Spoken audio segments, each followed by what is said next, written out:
سلسلہ مجالس ہمارا جاری ہے اور آج اس سلسلے کی اس عشرے کی دوسری مجلس ہے اور ہمارا عنوان آپ سب کے سامنے جو بیان ہوا تھا کہ حسینیت امت کی نجات کا راستہ ہے، اور اس میں جو حدیث آپ کے سامنے بیان ہوئی ہے وہ امام حسین علیہ السلام کے بارے میں رسول خدا صلی اللہ علیہ وآلہ وسلم کا کلام نورانی، بیان نورانی کہ ان الحسین مصباح الہدی و سفینۃ النجات، یعنی امام حسین علیہ السلام ہدایت کے چراغ ہیں اور سفینہ نجات ہیں۔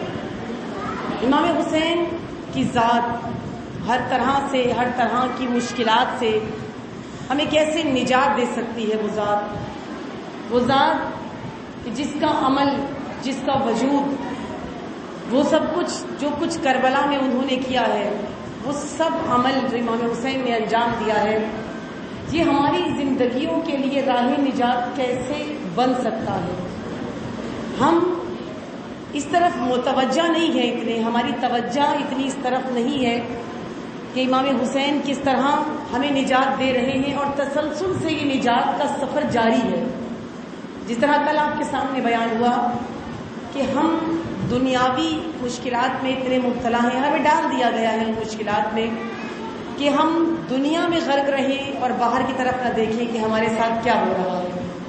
ہمیں اتنا مشغول کر دیا گیا ہے خود کے اندر، اپنی مشکلات میں، اپنی پریشانیوں میں، اپنی ٹینشنز میں، انہی حکومتوں کے مسائل، انہی مہنگائی کے مسائل، انہی سب مسئلوں میں ہمیں اتنا الجھا دیا گیا ہے کہ ہم دین کی طرف سوچتے بھی نہیں ہیں۔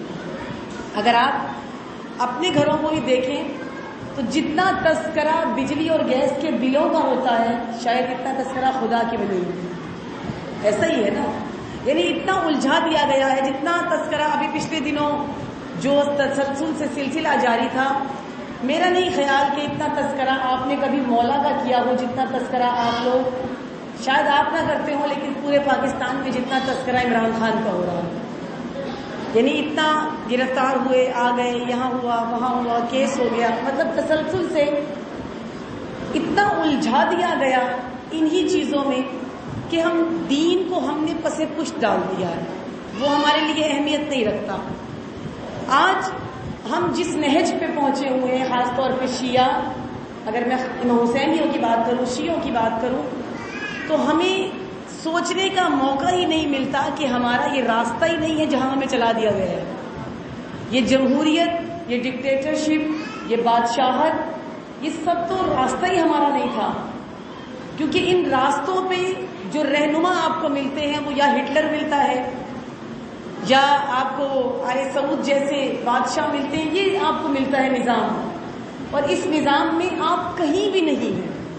یعنی اگر اہل تشیع اپنی بات کریں، ایک باعزت اور باشرف قوم شیعت کسی عام فہم کوئی مسلک کو نہیں کہتے ہیں، اسلام کا اصل نام شیعت ہے، اور جو شیعت جو اتنی باشرف ہے اور با کرامت ہے، جس کو اتنے بہترین آئمہ، بہترین امام ملے ہیں، وہ اپنے شرف کو نہیں سمجھی۔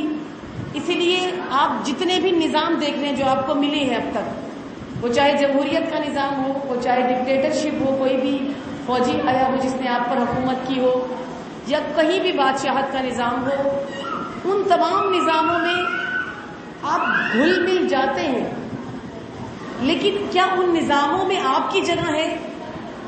کہیں آپ ہیں، کہیں تشیع ہے، کہیں نہیں ہے، آپ کی جگہ ہی نہیں ہے۔ جتنے ابھی بھی آپ ظاہراً ایک جمہوری نظام میں ہیں، کہا جا رہا ہے کہ جمہوریت ہے، ایک زبردستی کی حکومت اور ایک زبردستی کے سسٹم میں آپ جمہوری نظام میں زندگی گزار رہے ہیں۔ اس جمہوری نظام میں آپ کہاں ہیں؟ تشیع کہاں ہے؟ آپ کا کردار کہاں ہے؟ آپ زبان سے کوئی جملہ نہیں نکال سکتے کہ کیس ہو جاتا ہے۔ ابھی جو بل پاس ہوئے ہیں ان میں آپ قاتل کو قاتل نہیں کہہ سکتے، آپ مجرم کو مجرم نہیں کہہ سکتے، آپ فاسق کو فاسق نہیں کہہ سکتے۔ آپ جب یہ سب کچھ کہہ ہی نہیں سکتے تو آپ کو کیا ملا اس نظام سے؟ آپ کہاں تک پہنچے اس سے؟ کیا آپ لوگ یا آپ کا کوئی نمائندہ جو پارلیمنٹوں تک پہنچ گئے، انہوں نے آپ کو کیا دیا؟ آپ کے مفاد کے لیے کیا کام ہوا؟ کچھ بھی نہیں ہوا۔ اگر کچھ نہ بھی کرتے اور آپ اس نظام سے دوری اختیار کر کے اپنا ایک راستہ اختیار کرتے ایک ہو کر، تو شاید یہ حال نہ ہوتا جو ہمارا ہو رہا ہے۔ سب سے سستا خون کس کا ہے؟ شیعوں کا۔ اور کہیں حملہ ہوا، یہ پارا چنار پر جو حملہ ہوا ہے، اور پھر انہوں نے دفاع کیا ہے بہترین طریقے سے، آپ سے ہم سے کسی سے مدد نہیں مانگی، انہوں نے آپ کی ملک کے محافظین سے بھی مدد نہیں مانگی، خود ہی دفاع کیا انہوں نے۔ تو یہ دفاع جو انہوں نے کیا ہے، کون ہے جن پر حملہ کرنا اتنا آسان ہے؟ یہ کون ہے؟ یہی ہے، یہی لہو ہے جو اتنا سستا کر دیا گیا ہے۔ اگر آج ہم امام حسین کے اس عزت کے راستے کو سمجھ جاتے اور ذلت پذیر نہ ہوتے، ذلت کو قبول نہ کرتے، تو شاید ہمارا یہ عالم نہ ہوتا، شاید ہمارا خون اتنا سستا نہ ہوتا۔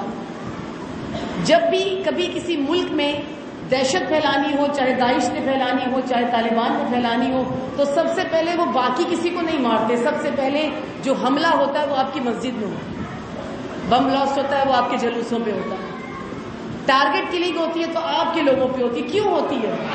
کیونکہ اس خون انہیں سستا ملتا ہے، کیونکہ ہم نے بڑی جلدی ان راستوں کو جس کو ہم 2.25 مہینے سنتے ہیں، جس تذکرے کو ہم 2.25 مہینے سنتے ہیں، اس سے ہم نے عزت حاصل نہیں کی ہے، لی نہیں ہے، فقط سنا ہے، فقط سنا ہے مولا حسین کو۔ مولا حسین سے لیا کچھ بھی نہیں ہے۔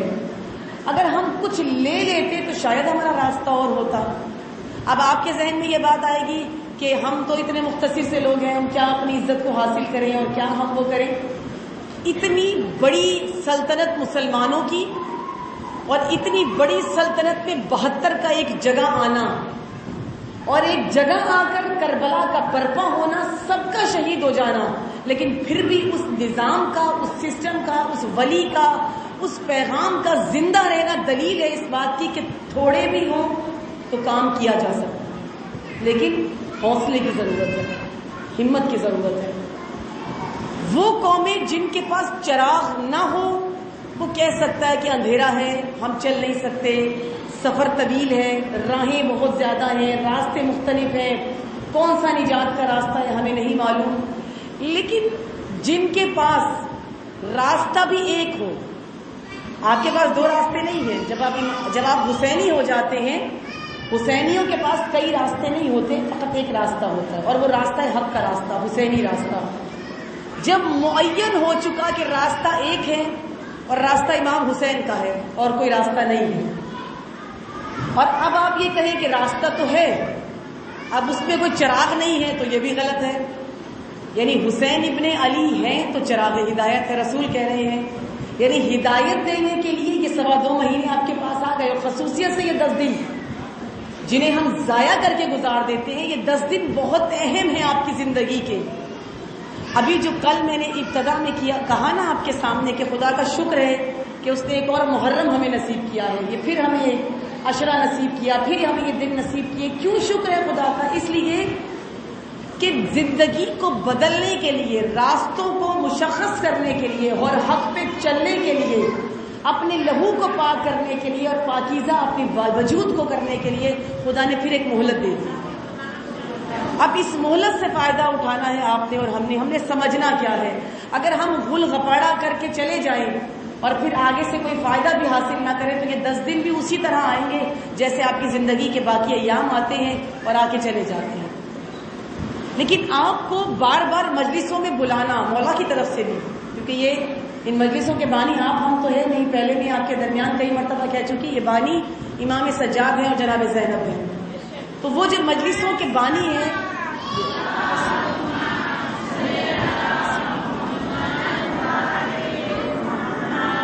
یہ بانیان، یہ مجلسوں کے، انہوں نے جو یہ مجلسیں ترتیب دی ہیں، اور ان کی طرف سے ایک طرح سے یہ نہیں ہوتا کہ فلاں مجلس میں آئے گا اور فلاں نہیں آئے گا۔ مجلس کے لیے تو دعوت عام ہوتی ہے، اس کے لیے نہ کوئی مسلک ہے، نہ کوئی خاندانی جنگ ہے، نہ کوئی فتنہ ہے، نہ کوئی فساد ہے، کچھ نہیں ہوتا۔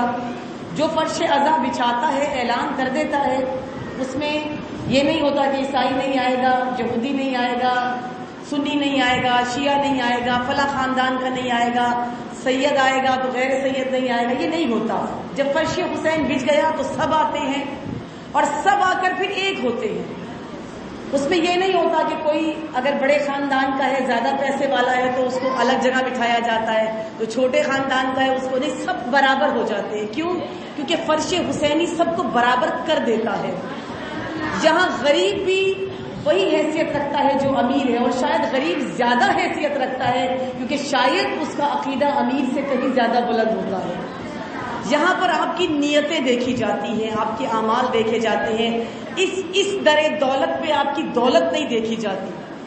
جس سے دولت لیتے ہیں، جو دے رہا ہوتا ہے، جو تقسیم کر رہا ہوتا ہے نا، ایک بہت دولت مند انسان ہے اور وہ دولت تقسیم کر رہا ہو، اور آپ اس کی ساری دولت جو آپ کو مل رہی ہے اسی سے وہ جمع کر کے اس کے پاس جا کے اترائیں کہ میرے پاس بڑی دولت ہے، بنتا نہیں ہے، کیونکہ یہ اسی کا ہے جو آپ کو ملا ہے۔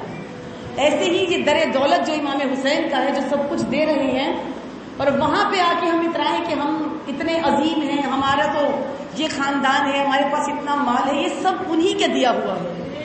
اگر آپ باعزت بھی ہیں تو یہ آپ کی اپنی عزت نہیں ہے، یہ اس ہستی کی دی ہوئی عزت ہے آپ کو۔ جس طرح کل میں نے چاند کی مثال دی کہ اپنا ذاتی نہیں ہوتی اس کی روشنی، وہ جذب کرتا ہے۔ آپ کا اپنا کوئی شرف، کوئی عزت نہیں ہے، یہ عزت کس سے ملی ہے؟ یہ عزت حسین ابن علی سے ملی ہے۔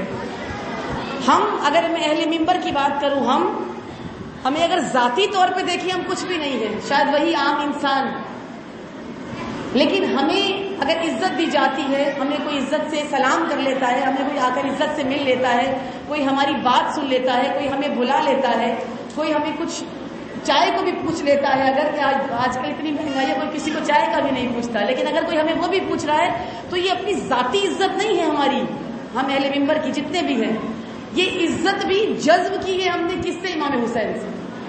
یہ امام حسین کی دی ہوئی عزت ہے۔ ذاتی اگر یہ ذکر نکال دیا جائے تو ہمارے اندر کچھ نہیں ہے۔ یہ ذکر جو ادا ہو رہا ہے زبان سے، یہ جذب کر رہا ہے اس کی فضیلتوں کو، اور وہ فضیلتیں ادا ہوتی ہیں تو خدا عزتوں کو بڑھا دیتا ہے۔ تو یہ وہ جگہ ہے جہاں سے انسان شرف حاصل کرتا ہے، عزت حاصل کرتا ہے۔ ہمیں ان 10 دنوں میں وہ شرف، وہ عزت لینی ہے تاکہ ہم نجات حاصل کر سکیں۔ آپ کے پاس کوئی دوسرا راستہ نہیں ہے حسینیت کے سوا اپنی نجات کا۔ ہمیں راستوں میں ڈالا ضرور جا رہا ہے، لیکن راستہ آپ کے پاس کوئی نہیں ہے اختیار کرنے کے لیے، فقط ایک ہی راستہ ہے۔ اور آپ دیکھیے وہ دنیا جو مختلف راستوں میں مبتلا ہے اور جو لوگوں کو کسی اور راستے پر لے کر جا رہے ہیں، یہ جو باقی عمل اپنے انجام دے رہے ہیں، یہ بھی ایک دن آئیں گے، ایک دن آئیں گے اور کہیں گے کہ راستہ واقعی یہی ہے نجات کا۔ جیسے کہا تھا نا کسی نے کہ اگر تمہارے بابا نہ ہوتے تو ہماری بخشش نہ ہوتی۔ اب ہم نام نہیں لے سکتے ہیں ہم زیادہ، کہ جب مولا نے بولا تھا کہ ہم ہی ہیں اہل نجات، ہم ہی ہیں صاحب نجات، تو پھر جواب کیا آیا تھا کہ لکھوا لاؤ کہ بے شک آپ ہی نجات دینے والے ہیں، آپ نہ ہوتے تو ہم ہلاک ہو جاتے ہیں۔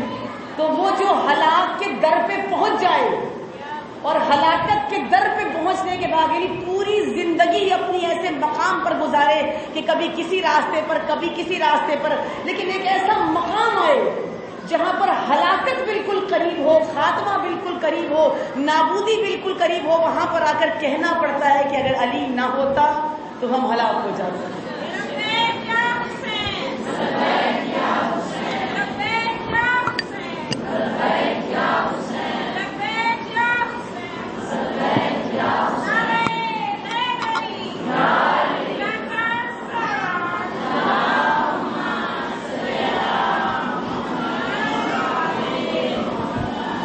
یہ ہلاکت اسی لیے ہے انسان کے اندر کہ انسان اور دوسرے راستوں کو اختیار کر لیتا ہے، لیکن ہمیں تو بڑا واضح راستہ، ایک راہ حل مولا کی جانب سے ملا ہوا ہے، پروردگار عالم کی جانب سے ملا ہوا، پھر ہم اسے کیوں چھوڑتے ہیں؟ پھر ہم اسے کیوں اختیار نہیں کرتے؟ کیوں؟ کیونکہ ایک خوف ہمارے اندر ہے کہ یہ راستہ مشکل بہت ہے، اور یہ حقیقت ہے کہ راستہ مشکل ہے۔ حسینیت کا راستہ مشکل راستہ ہے، اس کو اگر چنا ہے، میں نے شاید کل کہا تھا کہ چنا ہے تو پھر ذرا مشکلات کو اٹھانا، برداشت کرنا سیکھنا ہوگا آپ کو۔ اپنوں کی مخالفتیں بھی ہوں گی، غیروں کی مخالفتیں بھی ہوں گی، اور ان تمام مخالفتوں کے ساتھ جب آپ روانہ ہوں گے اور چلیں گے یہ راستہ آسان ہو جائے گا.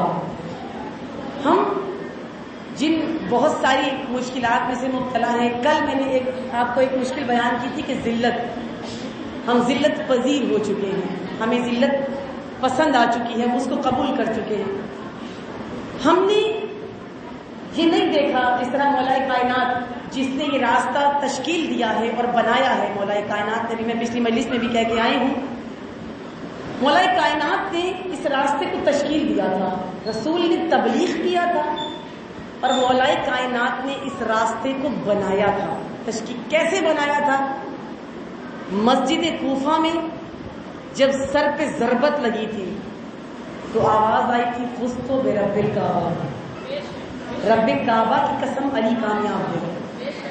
یعنی کامیابی کا راستہ جو بن رہا ہے اور جس میں پہلا لہو جاری ہوا ہے وہ علی بن ابی طالب کا ہے.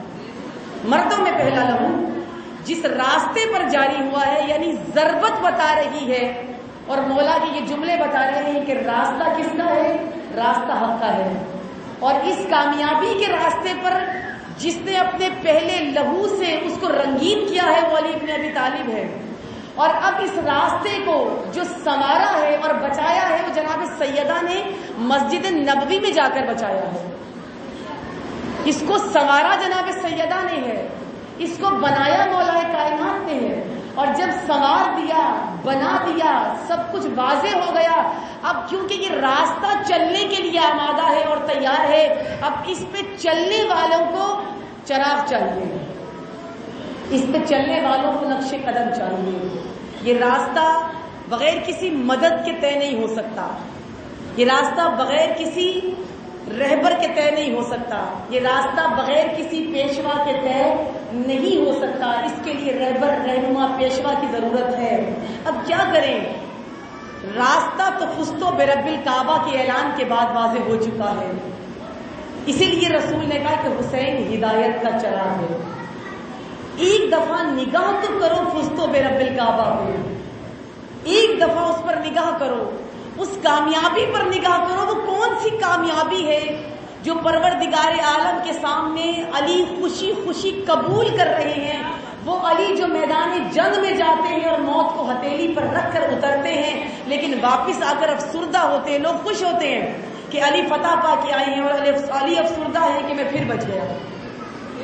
اور بار بار مولا کائنات کے وہی جملے کہ پروردگارا کیا علی کے مقدر میں شہادت نہیں ہے؟ اس مرتبہ پھر علی کو زندگی مل گئی ہے، اس مرتبہ پھر علی بچ گئے ہیں.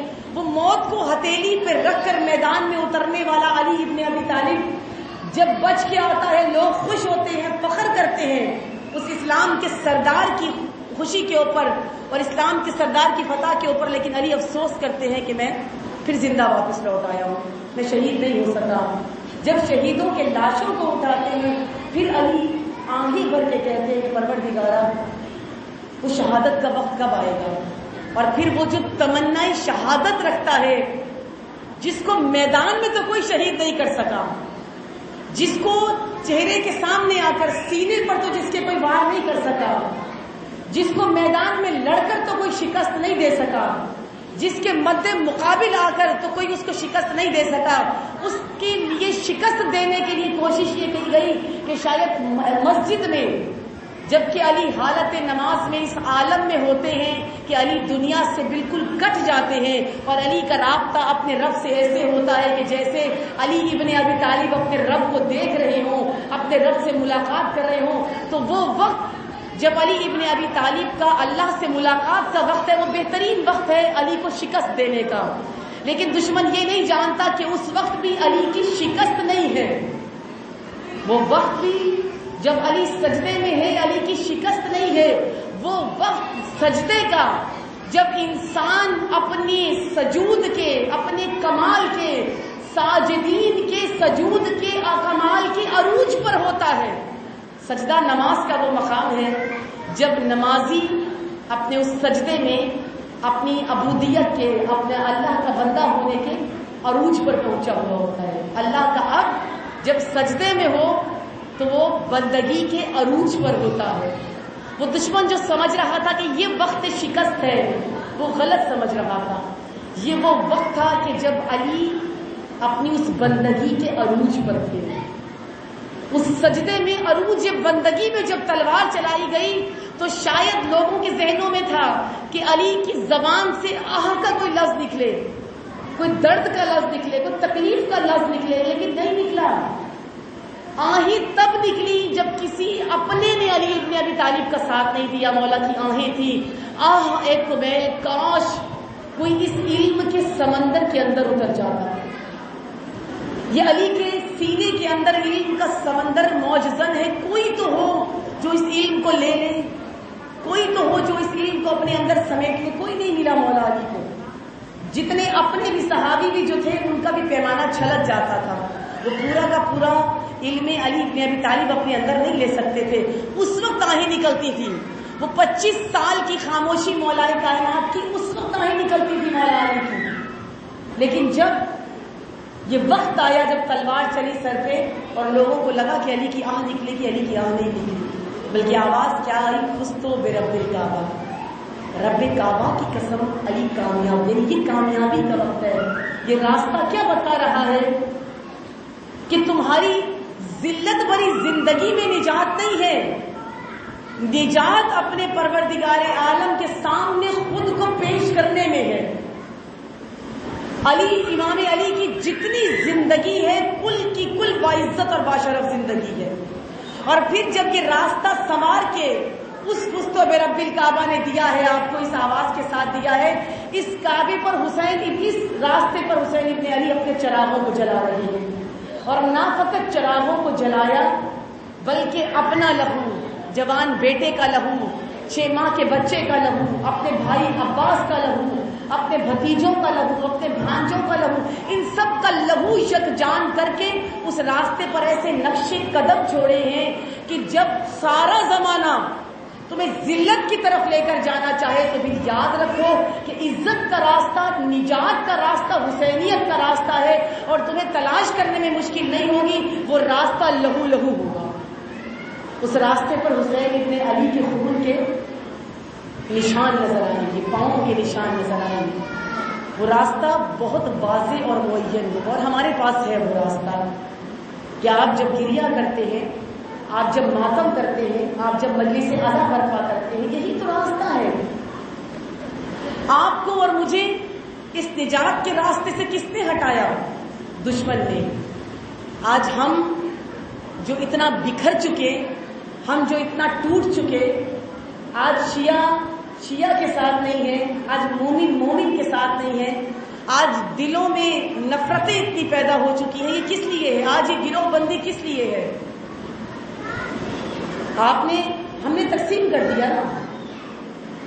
آپ کہتے ہیں میرے مولا، وہ کہتا ہے میرے مولا، وہ کہتا ہے میرے مولا، اور سب سمجھتے ہیں ہم سے بڑا حسینی کوئی نہیں ہے. سب کہتے ہیں ہم سے بڑا بلائی کوئی نہیں ہے.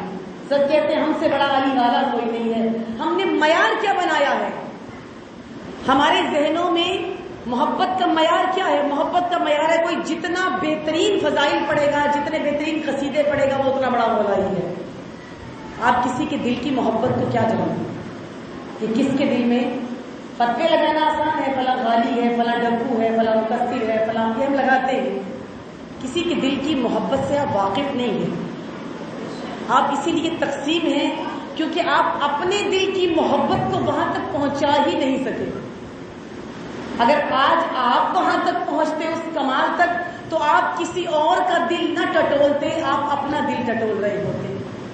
کسی اور پہ فتوے لگانے سے پہلے، کسی اور کو مقصر یا کچھ بھی کہنے سے پہلے یا ڈھکو کہنے سے پہلے اپنی گریبان میں جھانکے کہ ہم کتنا سمجھے اہل بیت کو،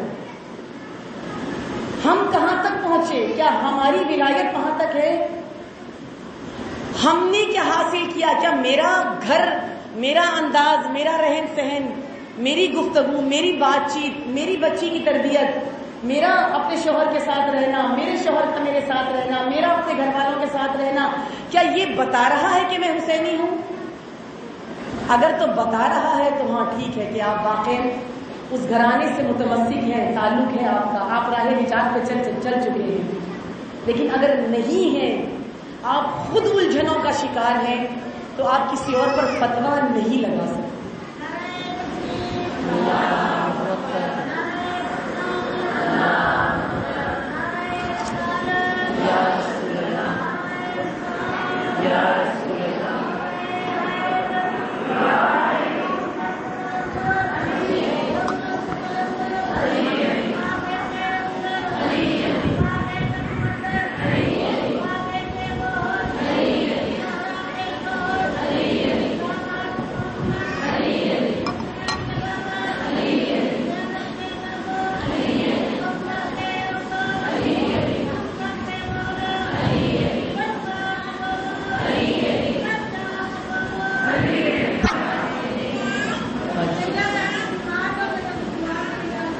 جی انشاءاللہ.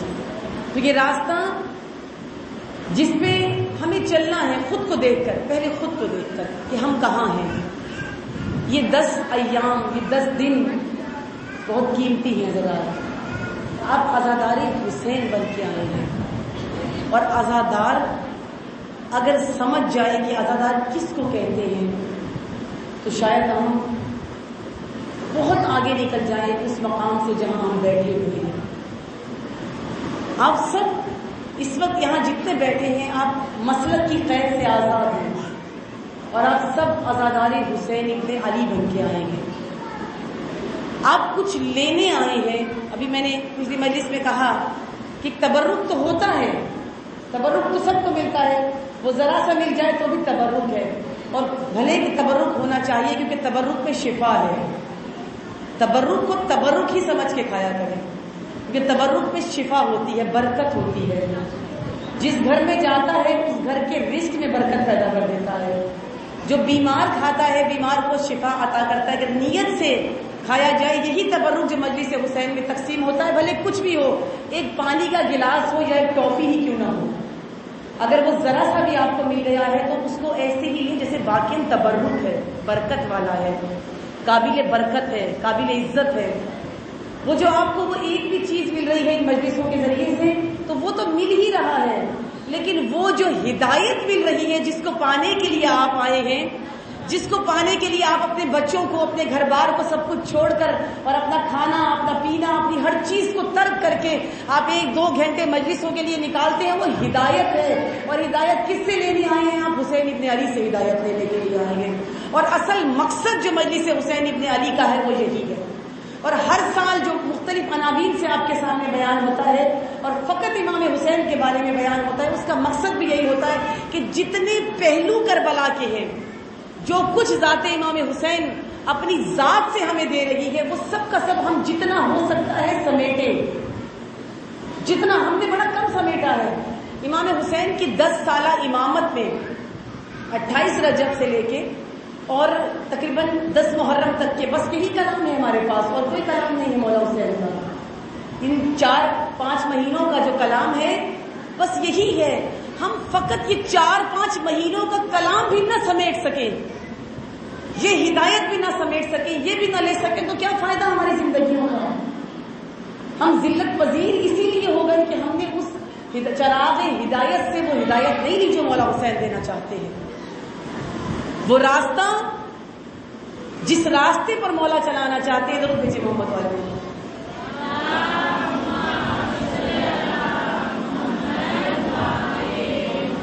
بعض اوقات پتہ نہیں چلتا وقت کا پڑھتے ہوئے کہ کتنا وقت ہو گیا ہے، اور آپ لوگوں کی خاموشی، میں نے پہلے بھی کہا تھا کہ بعض اوقات اس خاموشی سے خوف بھی آنا شروع ہو جاتا ہے کہ یا بہت زیادہ سمجھ آ رہی ہے یا بالکل بھی سمجھ میں نہیں آ رہی. تو اگر سمجھ میں آ رہی ہے تو ذرا بآواز سے بلند درود کیجیے گا.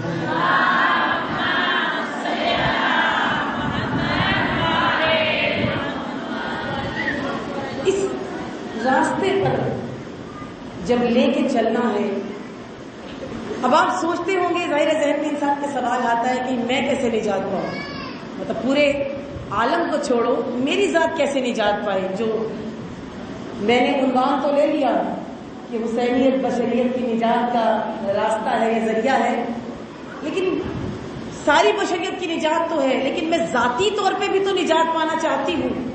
میں خود کیسے نجات پاؤں؟ میری نجات کے لیے اگر میں زیادہ کچھ کوئی جملے اتنے نہ بولوں تو میرا خیال ہے میری نجات کے لیے حر کافی ہے. حر کی کچھ دیر کی زندگی، اس سے پہلے تو حر زندہ نہیں تھا نا. اس سے پہلے کہ حر کی زندگی کو زندگی نہیں کہتے، وہ مردہ تھا، چلتی پھرتی ایک لاش تھی حر. وہ لشکر کے 30 لوگ جو امام حسین کی طرف آئے وہ چلتی پھرتی لاشیں ہیں. ظاہراً لگ رہا ہے زندہ ہے، وہ زندہ نہیں ہے. آپ اور ہم اگر حسین ابن علی سے کچھ نہیں لیتے تو ہم ظاہراً تو زندہ ہیں، لیکن یہ چلتی پھرتی لاشیں ہیں، یہ ہے کچھ بھی نہیں. وہی جس طرح کل کہا تھا کہ بغیر فضیلتوں کے یہ مردے ہیں، یہ لاشیں ہیں چلتی پھرتی. اگر فضیلتیں نہ ہوں، کمالات نہ ہوں تو انسان کچھ بھی نہیں ہے. اور یہی عالم ہے کہ اگر فقط اس کو دیکھ لیں کہ پہلے کیا ہے، پہلے چلتی پھرتی لاش ہے جو کبھی سواری کو روک رہی ہے، کبھی امام کا راستہ روکتی ہے، کبھی امام کے راستے کو بدل دیتے ہیں.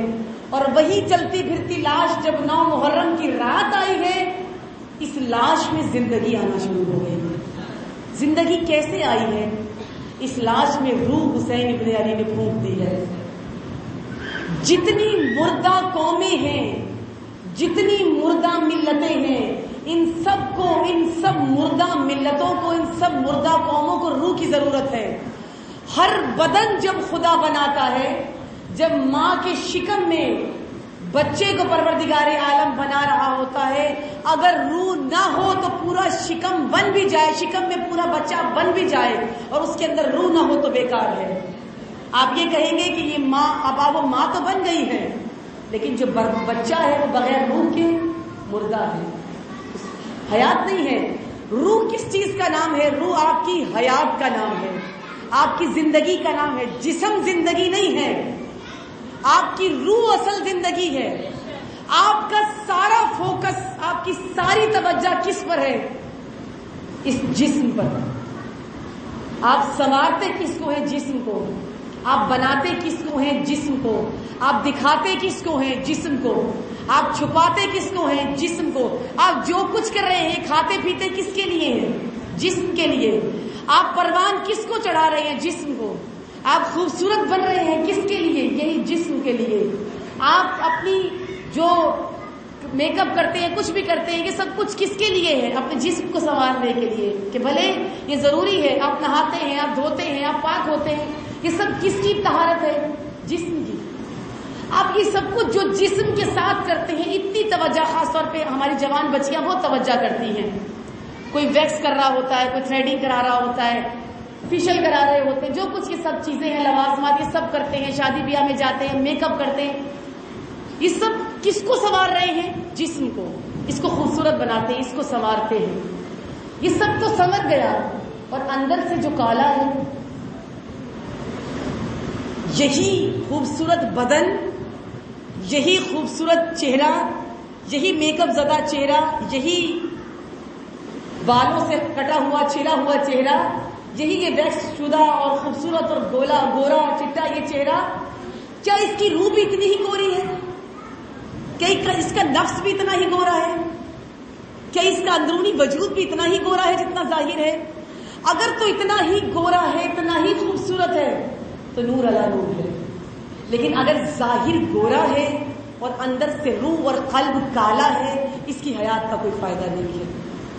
اب یہ کیا کرے کہ بدن تو سنوار لیا، اس نے توجہ چاہوں گی یہاں پر آپ کی کہ فرد کیسے نجات حاصل کرے. اس نے بدن تو سنوار لیا، اب اس کے اندر سے گورا ہونے کی اس کو ضرورت ہے. تو جتنی توجہ بدن پہ، توجہ غلط نہیں ہے، دینی چاہیے. پاک رہنا چاہیے، صاف رہنا چاہیے، خوشبودار رہنا چاہیے، اپنے آپ کو سنوارنا چاہیے، کوئی حرج نہیں ہے. بیویاں اپنے شوہروں کے لیے سنوریں، نہ کہ باقی نامحرموں کے لیے نہ سنورے. کہ شادی بیاہ میں آپ سب جاتی ہیں تو تیار ہو کے جاتے ہیں، کسی کے گھر جاتے ہیں تیار ہو کے، میاں کے پاس آپ کچن سے اٹھ کے چلے جاتے ہیں، وہی پسینے والے اور بدبودار اٹھ کے. وہ جس غریب کے لیے آپ کو خوبصورت بننا ہے، اس کے پاس سب سے گندے ہولیے میں جاتی ہیں، سالن اور مسالوں کی بدبو آپ میں سے آ رہی ہوتی ہے. اور باقی ہمساؤں کے گھر، شادی بیاہ میں، ہر جگہ پہ اتنا بن سنور کے، وہاں بھی بن سنور کے جائیں، لیکن اپنے محرم، اپنے شوہر کے لیے زیادہ سنوریں تاکہ وہ ادھر ادھر کہیں نہ جائے. آپ زیادہ معاشرے میں بگاڑ اس وجہ سے بھی ہے نا کہ بیویاں شوہر کے پاس گندی آتی ہیں، باقی سب جگہ صاف ستھری جاتی ہیں. جس کے پاس صاف آنا چاہیے اس کے پاس صاف آئے. تو صفائی غلط چیز نہیں ہے، آپ کو صاف ستھرا رہنا چاہیے، لیکن جتنی توجہ اس بدن پر ہے، اس وجود پر ہے، جتنا اس کو بچایا جاتا ہے، جتنا اس کو کھلایا جاتا ہے، جتنا اس کو پلایا جاتا ہے، آپ کی روح بھی غذا مانگتی ہے، آپ کی روح بھی خوراک مانگتی ہے، آپ کی روح بھی صفائی مانگتی ہے، آپ کی روح بھی پاکیزگی مانگتی ہے، آپ کی روح بھی چاہتی ہے نہلاؤ، آپ کی روح بھی چاہتی ہے کہ غسل کراؤ مجھے. یہ سب کچھ روح بھی چاہتی ہے. آپ بدن کو تو سب کرا رہے ہیں، روح جب نجس ہو جاتی ہے اس کو بھی پاکیزگی کی ضرورت ہے. جب دنیا کی غلاظتوں میں یہ روح نجس ہو جائے تو خدا ہمیں یہ ایام عطا کرتا ہے. پروردگار حسین ابن علی جیسی شخصیت عطا کرتا ہے، مولا کائنات جیسی شخصیت عطا کرتا ہے، جناب فاطمہ زہرا جیسی شخصیتیں عطا کرتا ہے. ان کی محبت کے ذریعے سے پاک کرے خود کو.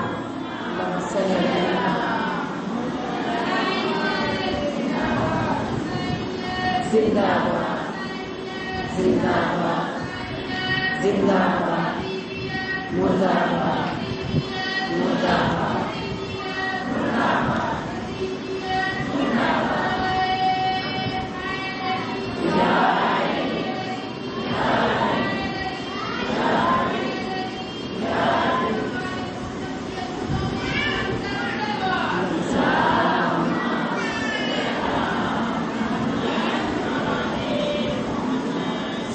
فرد کیسے نجات حاصل کرے؟ یہ راستے مل گئے. پہلے ابتدا، نجات کی ابتدا آپ کو کبھی بھی کربلا سمجھ میں نہیں آئے گی جب تک پاکیزہ نہ ہو جائے. یہ میدان نجس لوگوں کا میدان نہیں ہے. ہم نے اکثر دیکھا ہے، شاید آپ بھی غور کرتے ہو، اکثر لوگ جب کربلا جاتے ہیں، بہت سے جاتے ہیں، خدا لے کے جائے جو نہیں گئے ہیں اب تک، اور جو گئے ہیں خدا بار بار لے کر جائے. اکثر آپ نے دیکھا ہوگا جو کربلا سے کچھ لوگ ایسے آتے ہیں جن کو آپ دوبارہ گناہگار پاتے ہیں، یعنی کربلا ہی ہو گئے، کربلا سے واپس پلٹے تو بھی گناہ کر رہے ہیں، برائیاں کر رہے ہیں، لوگوں کی عیب جوئی کرتے ہیں، جھوٹ بولتے ہیں، چغلیاں کرتے ہیں، فساد برپا، اپنے سارے امور جو ان کی ذمہ داریاں ہوتی ہیں وہ بڑی اچھی طریقے سے اپناتے ہیں اور اس کو ادا کر رہے ہوتے ہیں.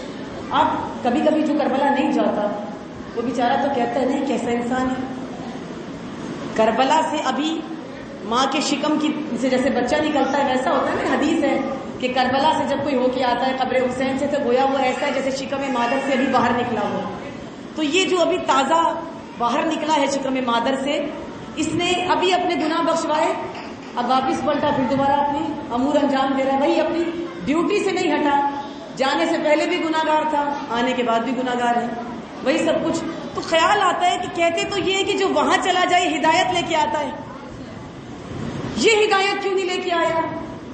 اس لیے کہ اس کی روح پاک نہیں تھی. یہ چلا تو گیا، یہ پہنچ تو گیا، اور عموماً ہم یہ لفظ استعمال کرتے ہیں، مولا خود بلاتے ہیں.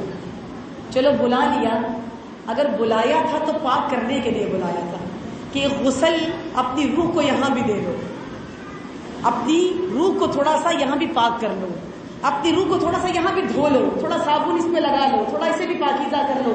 بلایا اس لیے تھا، لیکن اس نے کیا کیا؟ اس نے یہی سوچتا رہا میں نے جا کے بتانا ہے کہ میں زیارت کر کے آیا ہوں، میں نے فلاں چیز خریدنی ہے، میں نے جوتے خریدنے ہیں، میں نے سویٹر خریدنے ہیں، میں نے کپڑے. زیادہ تر لوگ یہی کرتے ہیں وہاں پہ جا کے. میں نے اس کی ساری توجہ بازار پہ زیادہ تھی اور زیارت پہ کم تھی، اسی لیے صاحب مزار سے ملاقات نہیں ہوتی. جب ملاقات ہی نہیں حسین ابن علی سے ہوئی تو کیا روح پاک ہوئی ہے؟ اب جب یہ واپس آیا تو جیسے گیا تھا ویسا ہی ہے. یہ جیسا گیا تھا یہ واپس بھی ویسے ہی پلٹا ہے. یہ نجات کے راستے نے اسے بلایا تھا، اپنی طرف بلا لیا تھا، نام لکھ دیا گیا تھا، شامل ہو گیا تھا، داخل ہو گیا تھا. لیکن یہ کیسا رہا؟ یہ شامل تو ہو گیا لیکن یہ خود کو پاک نہیں کر سکا. اگر میں اور آسان مثال دوں، کربلا میدان کربلا ہے، لشکر حسین بھی ہے، لشکر یزید بھی ہے تو کربلا. لہو امام حسین کا بھی وہاں گرا ہے، اور جن کو قتل کیا ہے یزید کے لشکر میں سے لہو ان کا بھی وہاں گرا ہے. وہ پھر بھی جہنمی ہیں اور یہ پھر بھی حسینی جنتی ہے تو میدان ایک ہی ہے. تو کربلا وہی نا، میدان تو وہی امام حسین نے جو خریدا ہے وہی ہے، دونوں اسی میدان میں موجود ہیں. وہ قتل ہو رہے ہیں، وہ شہید ہو رہے ہیں، لہو ان کا بھی گر رہا ہے، لہو ان کا بھی گر رہا ہے، لیکن ان کا لہو اور ان کا لہو ان کا بھی سرخ ہے، لہو حسینیوں کا بھی سرخ ہے، لہو 72 کا بھی سرخ ہے، لہو 72 کا بھی پتلا ہے، لہو 72 کا بھی زمین پہ گر رہا ہے، لہو ان کا بھی سرخ ہے، لہو ان کا بھی پتلا ہے، لہو ان کا بھی زمین پہ گر رہا ہے، لہو میں فرق نہیں ہے، وہ بھی سرخ ہے وہ بھی سرخ ہے، رنگوں میں فرق نہیں ہے، لیکن فرق کیا ہے؟ ایک لہو نجس ہے، ایک لہو پاک ہے، نجاست اور پاکیزگی کا فرق ہے۔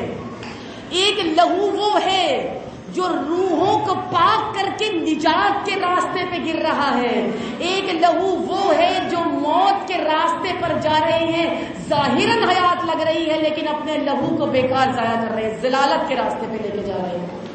لہو دونوں سرخ ہیں لیکن فرق ہے، انہوں نے وہ راستہ اپنایا ہے، انہوں نے یہ راستہ اپنایا ہے۔ تو فرد اگر نجات حاصل کرے تو پہلے روح کو پاک کرے۔ اگر حسین بلا رہے ہیں تو جا کر اس سے ملاقات کرے، ان سے اپنی حاجتیں بھلے طلب کرے لیکن پہلے خود کو پاکیزہ کرے۔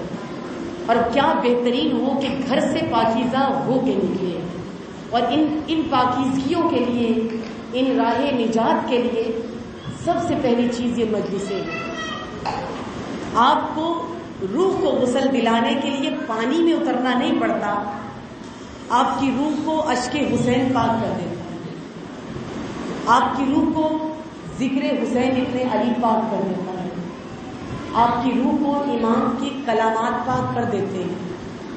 ایک مرتبہ بغیر کچھ سوچے سمجھے، نہ کسی کے بارے میں نہ سوچے، اور سوچے بغیر کچھ لمحے کے لیے اس مجلس میں بیٹھ کر کسی مجلس میں رہیں، یعنی مجلس میں آئے ہیں تو کہیں کی فکر نہ کریں، اور مجلس میں بیٹھ کے مجلس ہی کو سوچیں، اور سوچ کر فقط یہ دیکھیں کہ میرے لیے کتنا بڑا شرف ہے کہ مجھے اس پر بیٹھنا نصیب ہوا ہے، اس فرش پر کہ جہاں حسین ابن علی کی ماں آ کے بیٹھی۔ یہ شرف کی بات ہے۔ تو کیا ممکن نہیں ہے کہ میری روح کو وہ بی بی پاک کر دے کہ اسی فرش پہ مجھے بھی بیٹھنا نصیب ہو؟ کہاں جناب فاطمہ، کہاں ہم گناہگار، لیکن اس فرش عذاب پر وہ بی بی بھی آتی ہے۔ ہم ایک نگاہ کریں اپنی روحوں پر اس نجات۔ آج 2 محرم اور امام حسین کا کاروان میدان کربلا میں پہنچ چکا ہے، اور میدان کربلا میں پہنچ کر مولا حسین نے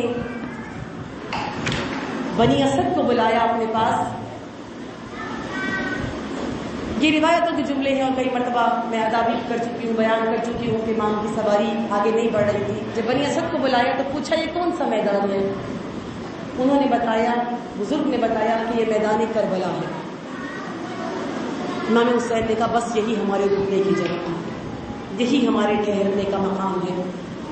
خیمے لگائے گئے، امام نے زمین کو خریدا، اور زمین کو خریدنے کے بعد جب خیمے میں سب سے پہلے جناب زینب آ کر بیٹھی، جناب سکینہ جناب زینب کے پاس تھی، تو کربلا کی خاک اڑ کے جناب زینب کے جناب سکینہ کے سر میں گئی۔ جناب زینب نے اس خاک کو اپنے ہاتھوں پہ لیا اور سونگھا، اور تیزی سے دوڑ کے مولا حسین کے پاس گئی۔ کہا حسین ہم یہاں نہیں ٹھہر سکتے، اے حسین جلدی کرو کہ اس میں